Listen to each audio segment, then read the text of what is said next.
BJP ಮುಖಂಡನ ಮೇಲೆ atrocity case ದಾಖಲಾಗಿದೆ. BTM ಕ್ಷೇತ್ರದ ಪರಾಜಿತ ಬಿಜೆಪಿ ಅಭ್ಯರ್ಥಿ ವಿರುದ್ಧ ಕೇಸ್ ದಾಖಲಾಗಿದೆ.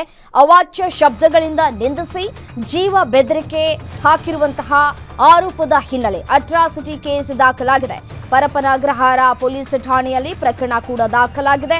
ಬಿಜೆಪಿ ಮುಖಂಡ ಕೆಆರ್ ಶ್ರೀಧರ್ ರೆಡ್ಡಿ ವಿರುದ್ಧ ಅಟ್ರಾಸಿಟಿ ಕೇಸ್ ದಾಖಲಾಗಿದೆ. ಶ್ರೀಧರ್ ರೆಡ್ಡಿ, ಕಿಶನ್ ರೆಡ್ಡಿ ಎಂಬಾತನ ಮೇಲೆಯೂ ಕೂಡ ಕೇಸ್ ದಾಖಲಾಗಿದೆ.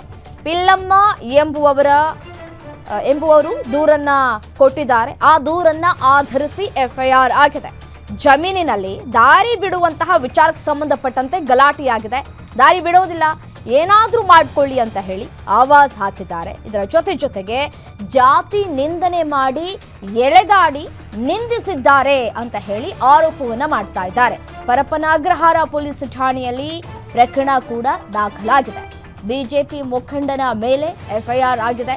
ಬಿಜೆಪಿ ಮುಖಂಡ ಕೆಆರ್ ಶ್ರೀಧರ್ ರೆಡ್ಡಿ ವಿರುದ್ಧ ಅಟ್ರಾಸಿಟಿ ಕೇಸ್ ದಾಖಲಾಗಿದೆ. ಡಿಸೆಂಬರ್ 10ರಂದು ದಾಖಲಾಗಿರುವಂತಹ ಪ್ರಕರಣ ಇದು.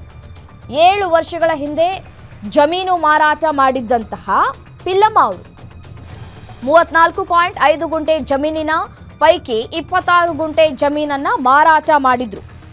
ಸೊ ಹಾಗಾಗಿ ಜಮೀನನ್ನ ಖರೀದಿ ಮಾಡಿದಂತಹ ಕೆಆರ್ ಶ್ರೀಧರ್ ರೆಡ್ಡಿ ಉಳಿದ 8.5 ಗುಂಟೆ ಜಮೀನಿನಲ್ಲಿ ಇದ್ರು ಪಿಲ್ಲಮ್ಮ ಮತ್ತೆ ಅವರ ಕುಟುಂಬದವರು. ಓಡಾಡೋದಕ್ಕೆ ದಾರಿ ಬೇಕಲ್ವಾ? ಸೊ ಹಾಗಾಗಿ ಸಹಜವಾಗಿಯೇ ಓಡಾಡೋದಕ್ಕೆ ದಾರಿ ಬಿಡಿ ಅಂತ ಹೇಳಿ ಶ್ರೀಧರ್ ರೆಡ್ಡಿ ಅವರು ಅವರ ಬಳಿ ಕೇಳ್ಕೊಂಡಿದ್ದಾರೆ. ಅಗ್ರಿಮೆಂಟ್ ಕೂಡ ಆಗಿತ್ತಂತೆ. ಆದರೆ ಕ್ರಯ ಪತ್ರದಲ್ಲಿ ದಾರಿ ಬಿಡುವ ಬಗ್ಗೆ ನಮೂದು ಮಾಡಿರಲಿಲ್ಲ.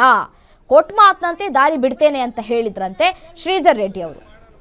ಯಾವಾಗ ದಾರಿ ಬಿಡಿ ಅಂತ ಕೇಳ್ಕೊಂಡಿದ್ದಾರೆ, ಬಿಡೋದಿಲ್ಲ ಅಂತ ಹೇಳಿ ಜಾತಿ ನಿಂದನೆ ಮಾಡಿ ಹಲ್ಲೆ ಮಾಡಿರುವಂತಹ ಗಂಭೀರ ಆರೋಪ ಕೇಳಿ ಬರ್ತಾ ಇದೆ. ಸೊ ಹಾಗಾಗಿ ಅಟ್ರಾಸಿಟಿ ಕೇಸ್ ದಾಖಲಾಗಿದೆ.